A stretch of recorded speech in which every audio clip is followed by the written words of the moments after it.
आपने ये तो सुना ही होगा कि किसी चीज को अगर शिद्दत से चाहो तो पूरी कायनात उसे मिलाने में लग जाती है। इसी बारे में लिखा है रोंडा बर्ग की किताब द सीक्रेट यानी कि रहस्य में। जब आप जान जाएंगे कि आप सचमुच कौन है। ये नियम है आकर्षण का नियम, लॉ ऑफ अट्रैक्शन।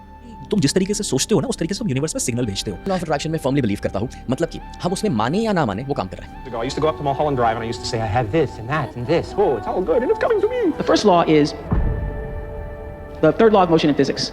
मतलब ये घड़ी भी ना, उस टाइम पे इतने पैसे भी नहीं थे कि घड़ी भी मेरे मैनिफेस्टेशन थी। ऐसे लाखों उदाहरण मिल जाएंगे जिन्होंने अपने दिमाग को वैसे ढाल लिया जैसे वे बनना चाहते थे, जैसा वे करना चाहते थे, और आखिर में उन्होंने ये सब पा ही लिया। आप जिस चीज के बारे में सबसे ज्यादा सोचते हैं वही बन जाते हैं। अभी आप जिस मुकाम पे हो, जो आपका वर्तमान है, हो सकता है वो आपकी पुरानी सोच के कारण हो। अगर आप अपने दिमाग में सोच सके कि आप क्या चाहते हैं और उसे पाने के लिए विचार बना ले तो ये चीज आपके जीवन में प्रकट हो जाएगी। हर काम इसी से शुरू होता है और इसी पे खत्म होता है। सभी चीजें जो हमारे आसपास है, पंखा, टेबल, मकान, गाड़ी, एरोप्लेन और आपका फोन, ये सब किसी साइंटिस्ट ने या फिर किसी बनाने वाले के दिमाग में उनके बारे में ख्याल आया होगा और उसके बारे में सोचा होगा। ये कितनी अजीब बात है ना। और वे सभी चीजें बना भी ली गई है। आपने भी अपनी लाइफ में कभी न कभी ऐसा जरूर महसूस किया होगा कि किसी चीज के बारे में आपने कभी सोचा होगा और चाहा होगा और कहीं न कहीं घूम फिर कर कभी न कभी आपके पास आ ही गई होगी। तो आइए मैं आपको भी अपने मनचाही चीज को पाने के रहस्य जो ले चलता हूँ।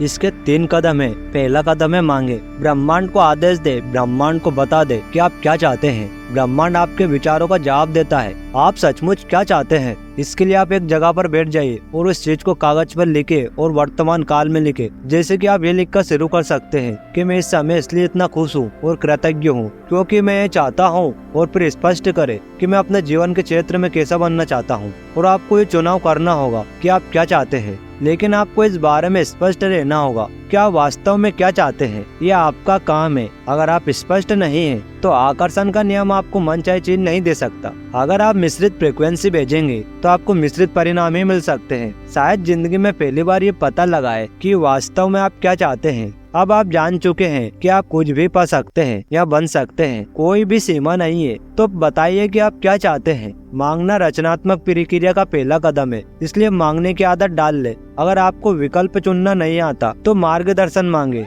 जिंदगी में किसी भी क्षेत्र में असफल होने की जरूरत नहीं है, बस मांग ले।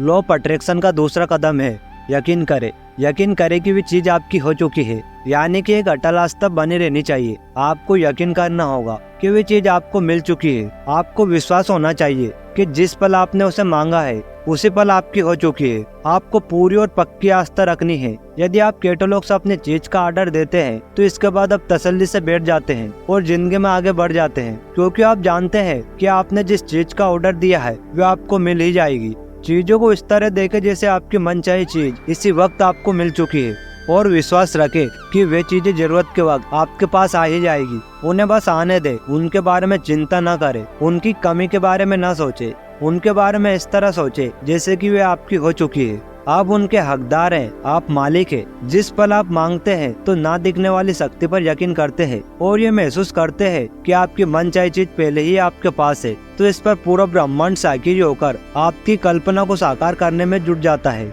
आपको इस तरह काम करना है और सोचना है जैसे कि आप इसे अभी हासिल कर चुके हैं, क्योंकि ब्रह्मांड एक आईना है और आकर्षण का नियम आपके प्रबल विचारों को साकार करके आप तक पहुंचाता है। तो क्या इसमें समझदारी नहीं है कि आप खुद को पाता देके? अगर आप ये सोचेंगे कि वे चीज आपको अब तक नहीं मिली तो आप उस चीज को ना मिलने को आकर्षण कर लेंगे। इसलिए आपको यकीन करना होगा कि आपको भी वो चीज मिल चुकी है। अगर आप उन चीजों की तस्वीरों को अपने जीवन में साकार करना चाहते हैं तो आपको उन्हें पाने की भावना की फ्रीक्वेंसी को ब्रह्मांड को भेजनी होगी। ऐसा करने पर आप तमाम परिस्थितियों को जबरदस्त तरीके से अपनी ओर प्रेरित कर देते हैं, जिससे आप अपनी मनचाही चीज मिल जाए। आप जो चाहे पा सकते हैं, बस शर्ते आप उसे अपने विचारों के सांचे में डालने का तरीका जानते हो। ऐसा कोई सपना नहीं जो साकार ना हो सके, बस शर्ते अपने माध्यम से काम कर रही रचनात्मक शक्ति का प्रयोग करना सीख ले। ये तरीके हर व्यक्ति के लिए काम करते हैं। लॉ ऑफ अट्रैक्शन की प्रक्रिया का तीसरा और आखिरी कदम है पाना। इसके लिए अच्छी भावना महसूस करे। इस तरह महसूस करे कि जिस तरह आप उसे पाने के बाद महसूस करेंगे। इस प्रक्रिया में अच्छा महसूस करना और खुश रहना महत्वपूर्ण है, क्योंकि अच्छा महसूस करते समय आप खुद को इस फ्रीक्वेंसी पर रख रहे हो जिस पर आपकी मनचाही चीज है। ये ब्रह्मांड आपकी भावनाओं से संचालित है। अगर आप सिर्फ बौद्धिक दृष्टि से किसी चीज पर यकीन करते हैं लेकिन अपने मन में उसके अनुरोध भावना नहीं है, तो हो सकता है कि आपका आग्रह में इतनी शक्ति ना हो कि आप अपनी मनचाही चीज को अपने जीवन में साकार कर सके। आपको ऐसे महसूस करना होता है, एक बार मांगे, फिर यकीन करें और आप उसे पा चुके हैं, और फिर ऐसा महसूस करें। जब आप महसूस करते हैं तो आप अपने पाने की फ्रिक्वेंसी पर हैं। अब आप सारी चीजों को अपनी ओर लाने की फ्रिक्वेंसी पर है। जाहिर है आप वही चीजें मांगेंगे जिससे मिलने पर आपको अच्छा महसूस हो। खुद को फ्रिक्वेंसी तक पहुंचाने का एक तेज तरीका ये कहना है कि मैं इसे अभी पा रहा हूँ। मुझे अपने जीवन में तमाम अच्छी चीजें इसी समय मिल रही है, और मिलने की भावना सचमुच महसूस करें। जब आप प्रार्थना करते हैं और यकीन करते हैं कि आप उन्हें पा लेंगे, तो आप उन्हें सचमुच पा लेंगे। जब आप ऐसा महसूस करते हैं जैसे मन चाहे चीज आपको मिल चुकी है और ये भावना इतनी सच्ची होती है जैसे वे आपके पास मौजूद है, तो इसका मतलब ये है कि आपको यकीन हो गया है कि आप उसे पा चुके हैं और फिर आप उसे पा लेंगे।